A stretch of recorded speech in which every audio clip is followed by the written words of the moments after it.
Hi, this is Snoop Dogg, and you're about to see the best sports and entertainment talk show on the internet with your host, Troy Geary. The man who seems to go to every sporting event, and Dave Stevens born without legs, but won 7 Emmys and played college football and minor league baseball. Throw in Will Stein wherever Will Stein is, and you've got a heck of a show. It's the Geary, Stein, and Stevens show. Faux shizzle.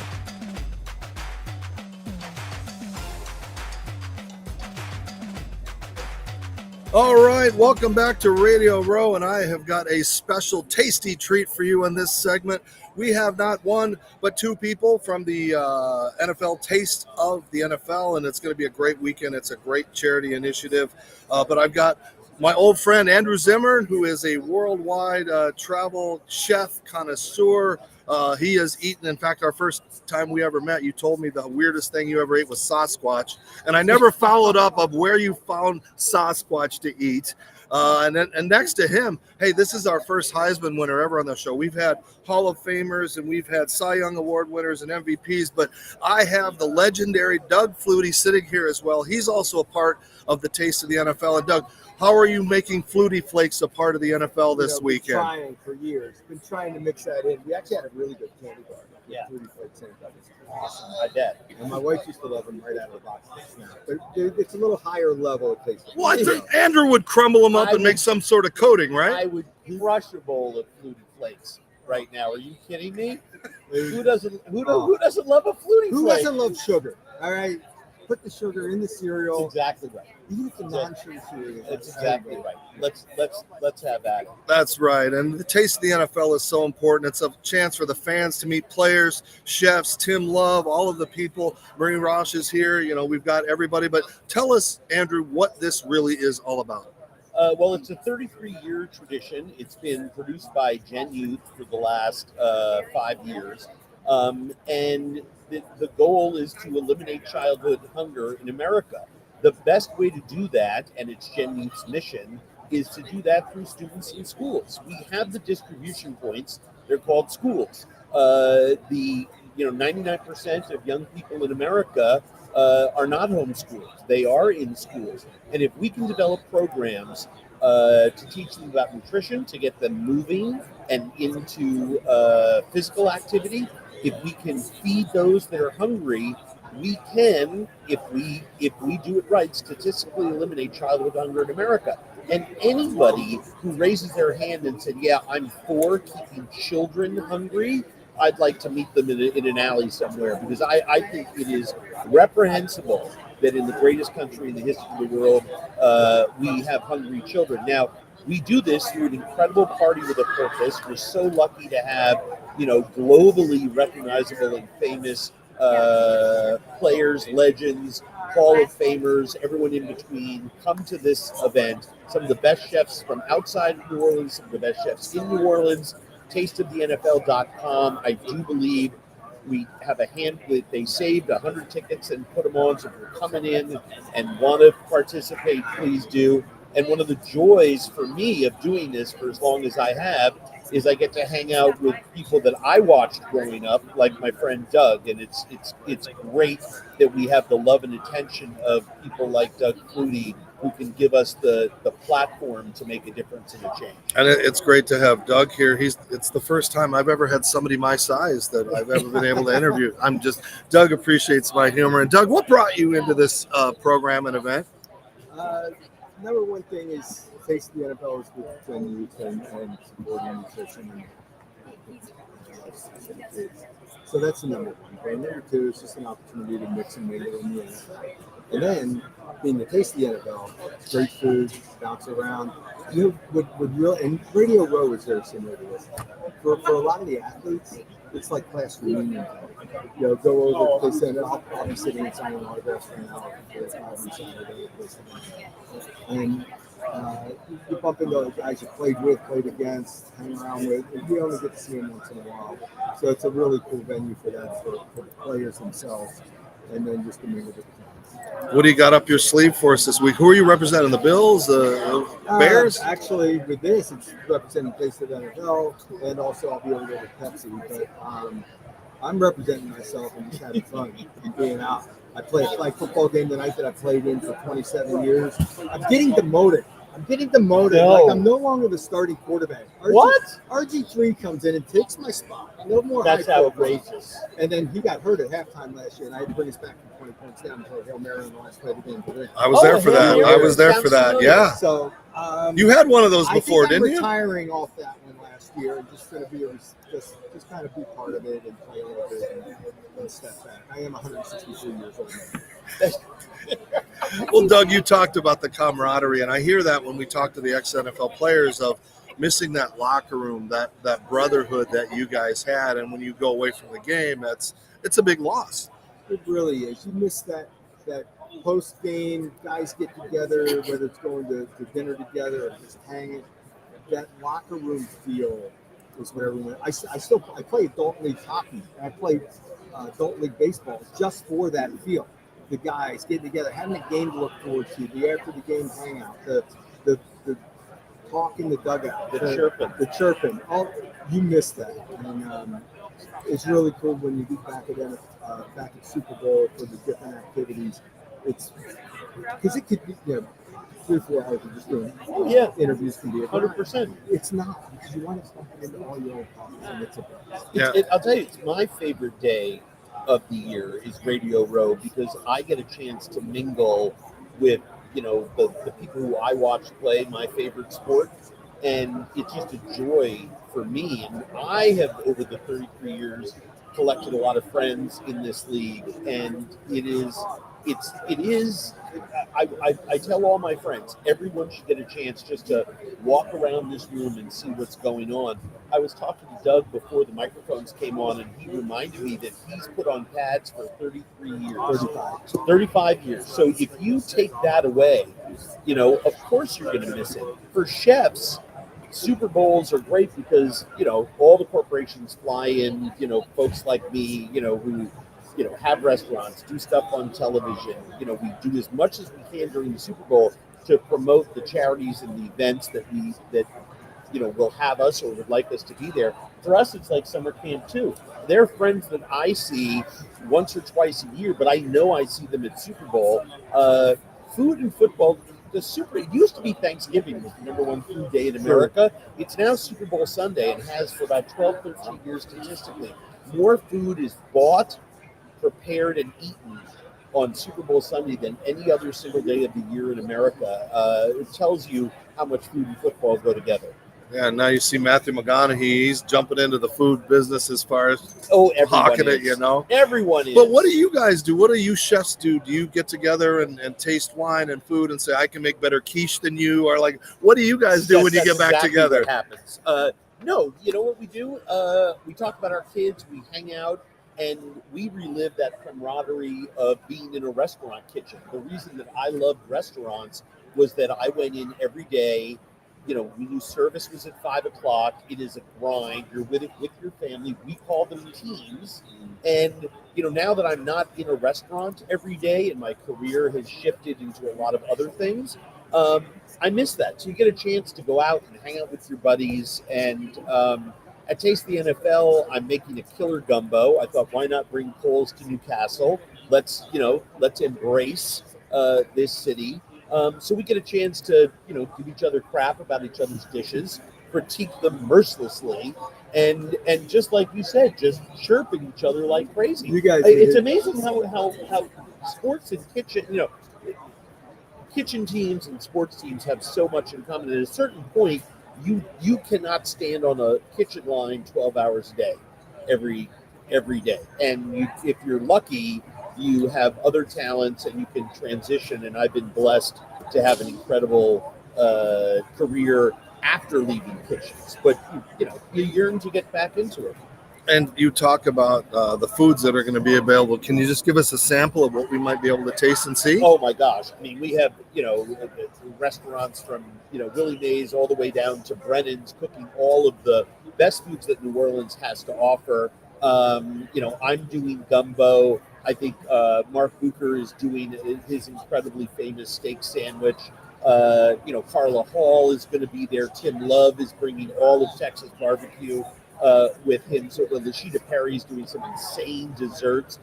Those are the 5 lead chefs that represent Gen Youth at Taste of the NFL and help to co-host the event. But I think there's 25 or 30 food booths, a lot of which are offering foods by companies that players are supporting, including wines from vineyards that players and former players own, whiskey that Charles Woodson has an incredible beverage company that is doing wines, is doing bourbon. I mean, it's a great party, and we have a lot of fun, and people should come. Sign me up for the barbecue and the steak sandwich. 100%. And by the way, I should say, if you're listening to this and you want to do something about childhood hunger in America, where 100% of your money is going to go into real programs that take care of kids in need, please go to tasteofthenfl.com because there is an opportunity there to make a donation. $5 helps.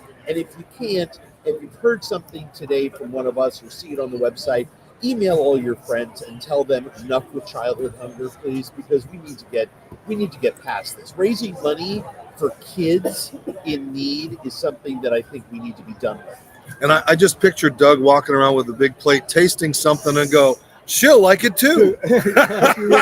That's Frank's line. Frank, I'll leave that up to him. Well, he did that with a wink, just off the cuff about 10 years ago whenever we started doing these. And the client loved it, and it stuck. How has that changed your life? People don't know you as an amazing quarterback. They know you as this guy helping people have good sex. It's a testosterone. Yes. Of course. But it is kind of fun. I'm just thankful that my face is still out there, that I'm still in demand to do some commercials and have some fun doing that stuff. And Frank and I get together. Did 2 shoots this year. We used to 1 shoot a year, and it's just. But is everybody in the airport? What we're talking about? It's Eugenics Turtle Tea out there. Do people just? Oh, everyone knows. They shout it out at the airports when you're walking by and things like that. The guys in the locker room. So once a year, I have them send me some product, and I bring them into the hockey locker room, and they go nuts, guys.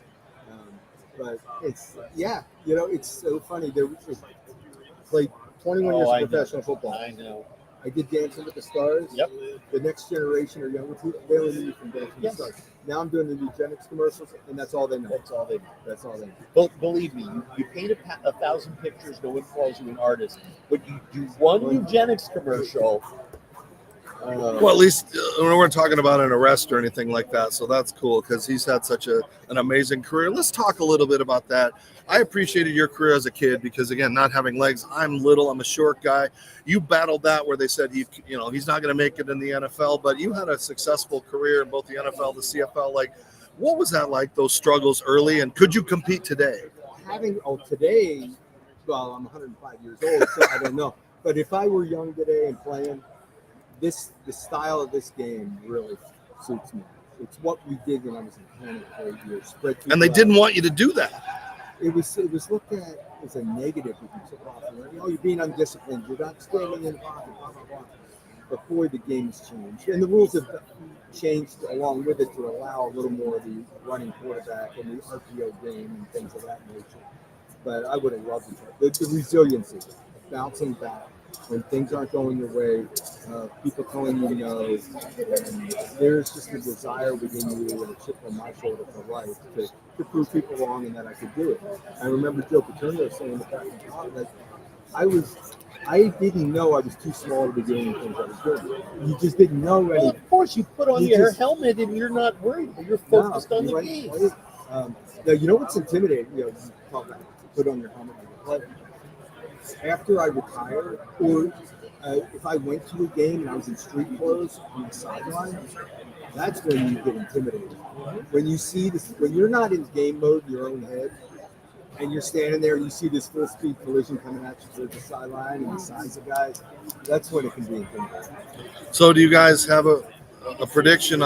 Andrew, I'm sorry that our Vikings once again let us down. I knew that was going to happen. We're like when these Twins fans and Vikings fans. When we were 14-2 with 2 games left, my friends were all calling me saying, can you get us tickets to the NFC Championship? I said, season's not over. We have 2 games left. Let's wait and see, because the Vikings somehow always manage to.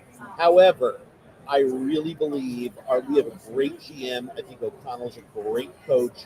I think the Vikings curse over the next 3, 4, 5 years, my lips to God's ears, we get rid of that. I think it's going to be a great game. Fran Tarkenton's coming. Fran is coming. By the way, He just turned 85. Just turned 85 and is active as ever. Who do you like for the game? Buffalo. Yeah, I love that. They're in the same boat as the Buffalo Vikings, by 0-4 in the Super Bowl. I'm taking the Commanders 27-24. I think, in seriousness, looking at the game, I just think, having been there, done that, and the confidence that you come in with, of knowing the routine of the 2 weeks, of knowing the excitement for pre-game and everything else, just favors the Chiefs. And I'm rooting against Taylor Swift, but I just believe the Chiefs. What's the old? Go ahead. Can I ask a question? Because I'm really serious about this, because I've heard a lot of my football playing friends say the exact same thing. That's the biggest difference maker. I mean, take away all the great talent on the field, and someone's going to make a great play, and someone's going to fumble a ball. At this level, when you get to playoffs and Super Bowl, it is about mental toughness, preparation, routine. Having been there again counts more and more and more. Being able to walk out on the field in a comfortable environment for you. You've been there before. You understand the hype. You understand dealing with media day and this, that, and the other thing. And your preparation is already done the first week. And then you come in, deal with the hoopla, and walk out there on game day in a comfortable environment for you, because you've been there before. Yeah. You know what to expect. You're not overhyped. You're not over fired up and making the big mistake. You realize it's a 60-minute game. You don't win it in the first 5 minutes.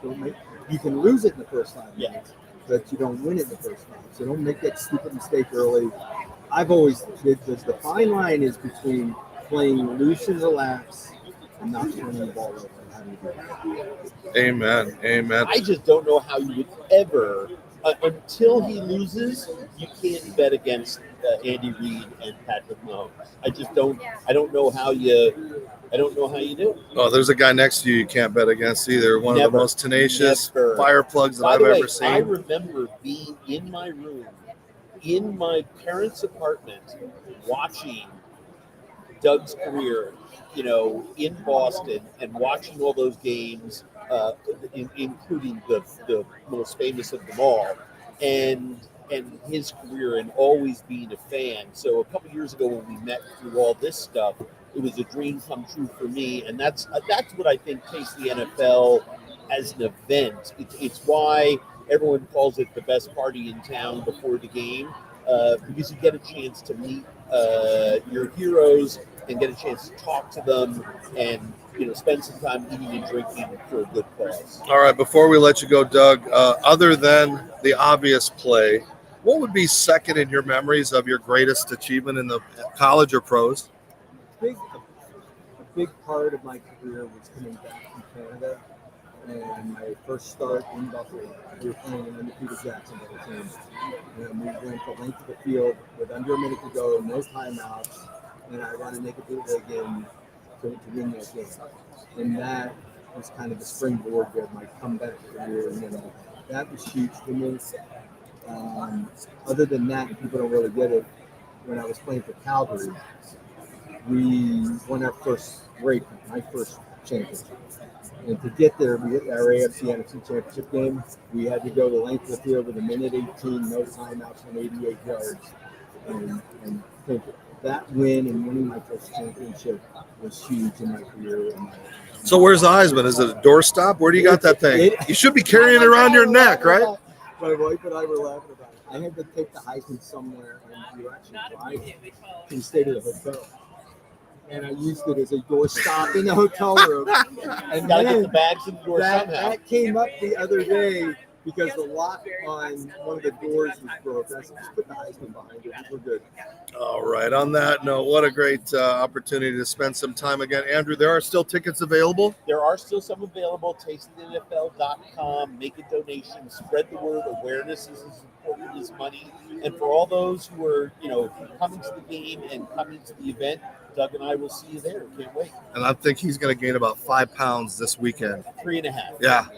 All right.